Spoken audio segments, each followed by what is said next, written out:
Bienvenidos, bienvenidas. Tengo que confesarles que llevo varios intentos de grabar esta charla. Bueno, eh, contarles que estamos transmitiendo esto en el marco de la 29ª Caravana en Sierra de la Ventana. Hoy trascendiendo los límites de Sierra de la Ventana y de Argentina misma. Así que para aquellos que no conocen cuál es la dinámica de estas caravanas, Sierra de la Ventana nos convoca 2 veces al año, para la época de mayo y para la época de noviembre, a reunirnos allí y hacer unas caravanas que ya saben, es la número 29, sin interrupción. Este año, con medidas extraordinarias, por la situación extraordinaria que vivimos, entonces surgió la posibilidad de hacerlo a través de estos modos virtuales, con lo cual implicó disponerse de otra manera y seguramente que para los organizadores trascender algunas resistencias y trascender sus propios límites, en cuanto que Sierra de la Ventana es un lugar, es una comarca donde ellos tienen gran contacto con la naturaleza y entonces por eso un poco estos medios no son como lo más usual. Sin embargo, la vida nos lo reclama, nos lo exige y de alguna manera también si podemos hacer un buen uso de toda esta tecnología, pues maravilloso, como es esta posibilidad. Así que muchísimas gracias por la invitación, muchísimas gracias por tenerme en cuenta. Muchísimas gracias por participar, a todos los que están escuchándonos hoy y a quienes van a estar en el día de mañana acompañando las sanaciones, a los pacientes que tienen toda la confianza en nosotros y siguen acudiendo ahora de esta manera también. Y con esto contarles también que pienso hablarles un poco sobre un tema bastante interesante, hablar de la vida y hablar de la muerte, ¿no? Pero no quiero hacerlo ni como terapeuta, no quiero hacerlo ni como docente, ni siquiera como sanadora. Quiero hacerlo como ser humano, contarles un poco lo que en estos últimos años y tal vez mi vida entera ha sido el transitar a través de las crisis, de los temores, de los pánicos, de las iras, de los resentimientos, de los odios, ¿no? De todo eso que a veces lo miramos con desdén, pero que son grandes maestros. Todo esto, todas esas crisis me han llevado a reflexionar profundamente sobre la vida, sobre la muerte. Me han acercado a la muerte y de esto quiero hablarles, ¿no? Porque ya sabemos que no podemos hablar de la vida sin hablar de la muerte.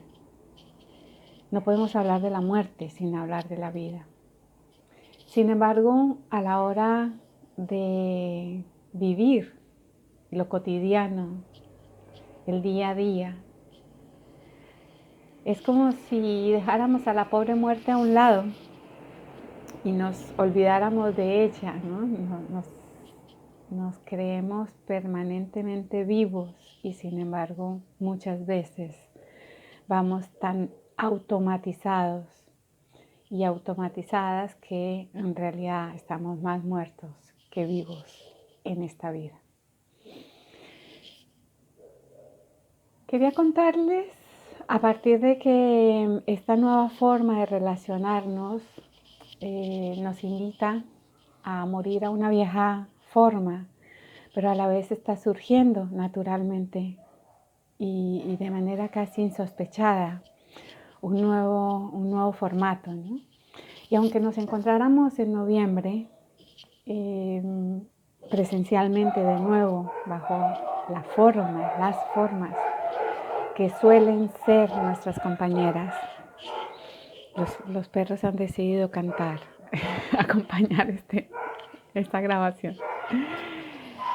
Y les decía que aunque nos volvamos a encontrar en noviembre de manera presencial, y aunque pareciera que volvemos a la misma forma, estoy segura que no podrá ser de la misma manera. Y no podrá ser de la misma manera porque ya nos estaremos reevaluando muchas cosas de la forma. Pero además porque ninguno de nosotros podremos ser los mismos que éramos antes. Este tiempo de confinamiento y de refinamiento, como diría alguno de nuestros compañeros, nos ha llevado a replantearnos muy seguramente situaciones propias de la vida de cada uno, de cada una. Entonces, contarles que yo no soy la excepción en este cuestionarnos. Y el cuestionarme es qué hacer con la experiencia y qué hacer durante este tiempo, qué va a pasar después, ¿cierto? Y reflexiono mucho sobre la muerte. Vuelvo a ello una y otra vez, porque puedo decir que he podido llevar un confinamiento bastante amable, lo que quizás en otro momento de mi vida no hubiese sido tan simple, por mis propios temores, por mis propias creencias, por mis propias concepciones de la vida, que han sido sacudidas en los últimos años. Entonces, ¿qué quiero contarles realmente? El planteamiento es, la vida nos está exigiendo, nos está pidiendo en este momento una postura de adultos, ¿cierto? Y me pregunto, ¿cómo hacer para salir de la queja infantil? ¿Cómo hacer para no culpar simplemente a otros de esto que nos sucede y que son disposiciones mundiales que de alguna manera nos obligan, ¿cierto? Pero aunque no hubiese esas condiciones, esas decisiones mundiales y locales, ¿no? La adaptación de esas medidas, el hecho es que hay una circunstancia que nos compete a todos como humanidad y que nos toca, nos pone en el límite de, ¿y si yo me contagio? ¿Y si soy yo la que tiene esas complicaciones? O si es mi vecino o mi mamá o mi papá o alguno de mis hijos, ¿cierto? Entonces nos cuestiona, nos pone allí frente a esa amiga fiel, compañera inseparable, la muerte. Que está todos los días, porque en realidad está todos los días. Desde que nacemos, lo más certero y lo más seguro que tenemos es la muerte. Pero como les decía antes, en la cotidianidad es como que nos olvidamos de ella. Entonces situaciones extraordinarias como esta, que aparece un bichito que si es o no es, no voy a entrar a discutir eso, pero aparece en escena esta entidad que nos pone en alarma, en alerta. Y entonces vuelve esta amiga fiel a estar presente. ¿Cómo hacer para ser adultos y poder responder de manera adulta a este llamado que nos hace la vida a través de esta situación mundial? Y yo tengo solo una respuesta: morirnos. Morirnos a esa imagen, a esa concepción que hicimos de nosotros y de nosotras mismas. ¿Y por qué digo que morirnos? Y porque debemos morirnos a ese miedo heredado, fundamentado reforzado por la educación antigua y que no nos deja movernos, nos lleva hasta la parálisis, hasta el pánico. Morirnos a la ira que surge de sentirnos que no nos dejan ser, o tal vez a iras heredadas de la estructura y de las vivencias familiares. Morirnos al resentimiento que se nos quedó allí metido. Morirnos a la imagen de inadecuación, de ser inadecuados o inadecuadas, de no poder dar la respuesta correcta a la vida o tal vez a lo que el otro quiere que nosotros hagamos. Morirnos a la complacencia para sentirnos amados. Morir a la necesidad de tener el control de todas las situaciones. Morir a la necesidad de ejercer un poder y autoritarismo y hasta la tiranía sobre otro ser humano que tiene los mismos derechos que yo, que tal vez tiene los mismos temores que yo. Morir a la necesidad de ser bueno simplemente para ser aceptados. Morir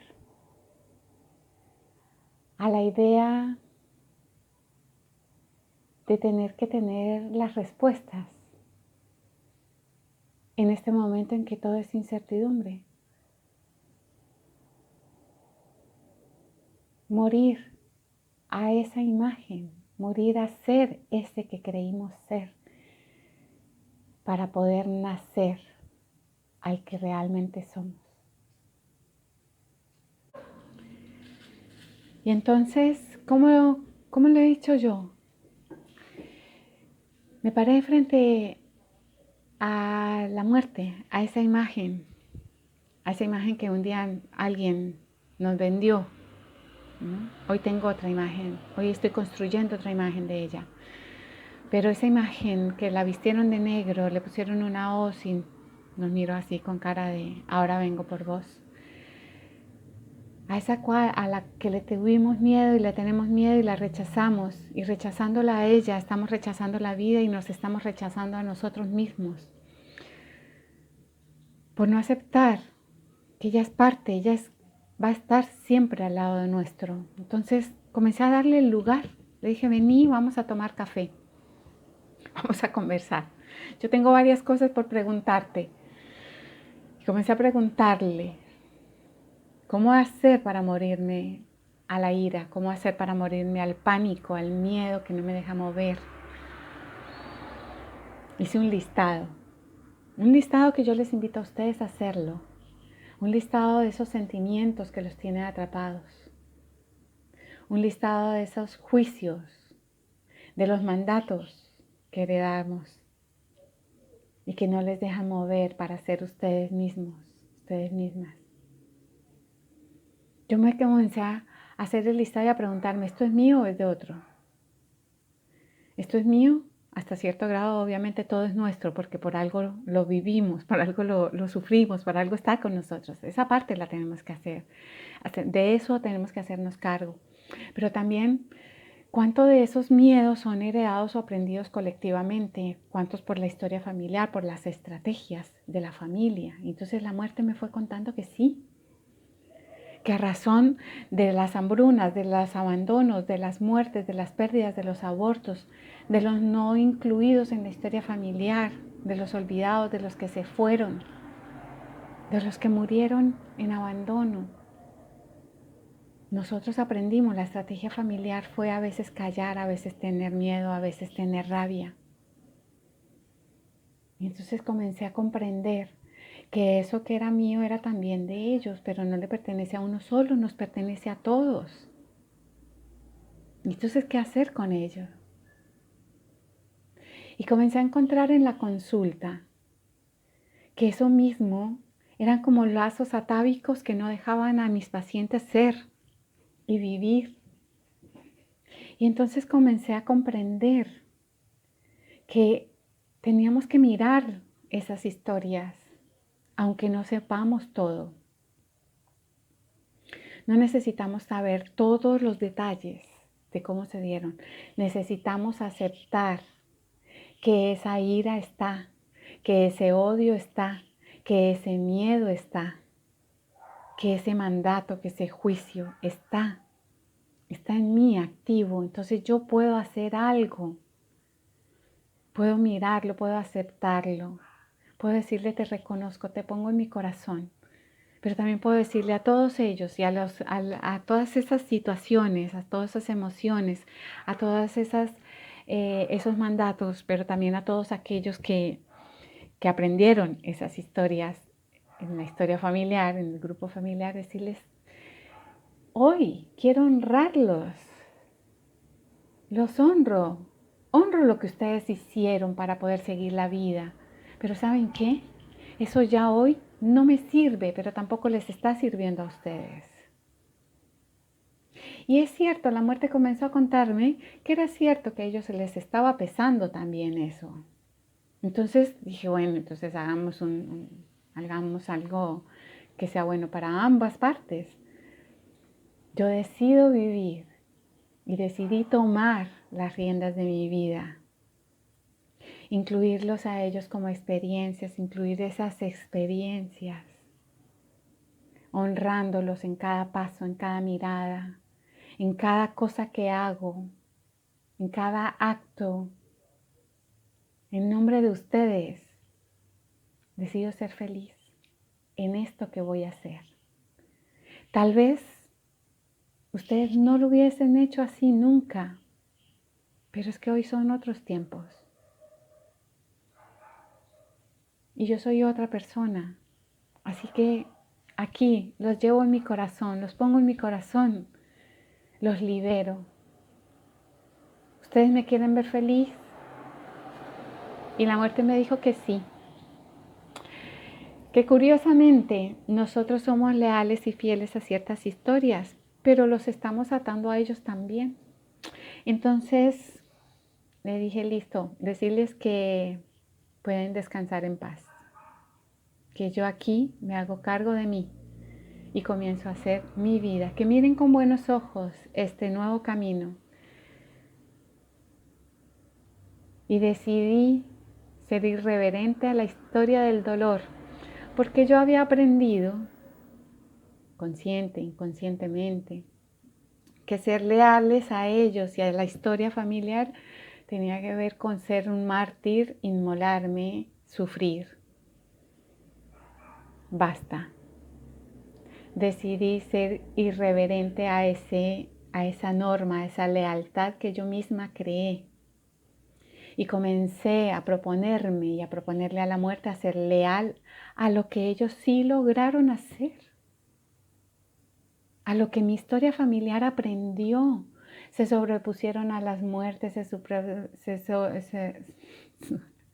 sobrepusieron a las hambrunas, a las quiebras, al dolor. Fueron solidarios. Entonces, ¿por qué no tomar eso? Y decidí tomar la vida desde la vida que ellos hicieron, desde lo bueno, lo bello y lo verdadero que había en toda esa historia. Y esa es la idea que yo les quiero proponer. Tomen una decisión, la de ser ustedes, la de ser felices. Mírenlos a todos ellos, miren la historia, miremos la historia de lo colectivo y no sigamos repitiendo patrones de dolor, de queja. Asumamos nuestra adultez y tomemos la vida y decidamos qué hacer con ella. Porque ¿qué pasa también? Pasada la edad media, o sea, la barrera de los 50 años, como diría otro de mis compañeros, pues yo comencé a preguntarme ¿Cuál es la huella que voy a dejar? ¿Qué es lo que quiero que vean los que vienen detrás mío? ¿Qué es lo que quiero que aprendan? ¿Qué es lo que quiero que hereden de mí? Yo, hoy, soy la ancestra de ellos, de quienes vienen detrás, de mis sobrinas, de mis primas, de mis primos, que son más jóvenes, de mi sobrino nieto. Ya soy abuela. De esos amores, de esos hijos del corazón, que quiero que vean de mí, que quiero que reconozcan y que recuerden ese surco. Quiero caminar dejando semillas nutridas con felicidad, con gozo. Quiero dejar semillas de servicio. Quiero dejar semillas que también tienen grados de dolor, pero que ellos puedan reconocer, que ellas puedan reconocer que en ese dolor también hay una luz que ellas van a descubrir, como yo lo he podido descubrir y como muchos otros en la historia han podido descubrirlo. Que los errores son errores, no son condenas. Eso es tan importante. Gracias a mi maestro, Carvajal. Aprender a declararnos inocentes. Y no porque no sea nuestra responsabilidad, sino porque debemos rescatar la inocencia para poder caminar este camino, para poder ser aprendices, para poder disponernos con un estado de aventura a este momento de incertidumbre. Morir a esas antiguas formas condenatorias. La muerte y yo compartimos muchos espacios en este momento. Tomamos el café. A veces hasta nos reímos de nuestros dramas, porque he sido terriblemente dramática. Y lo seguiré siendo seguramente cada vez que me llegue una crisis. Y después me volveré a reír de ese dramatismo.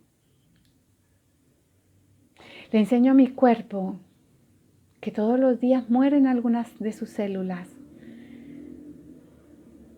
Y sin embargo seguimos vivos, naciendo nuevamente a nuevas formas, teniendo la esencia de quien soy. Muero a la idea negligente de mí misma y nazco a la esencia de mi propia alma, de mi propia esencia, a la esencia de mi creador, del creador, de la vida, de la existencia. A eso los invito, a eso les invito, a eso las invito. Que cuando nos llegue el momento de partir, podamos decir con tranquilidad, con desparpajo, con desfachatez, confieso que he vivido. Muchísimas, muchísimas gracias. Que tengan todos, todas un hermoso día.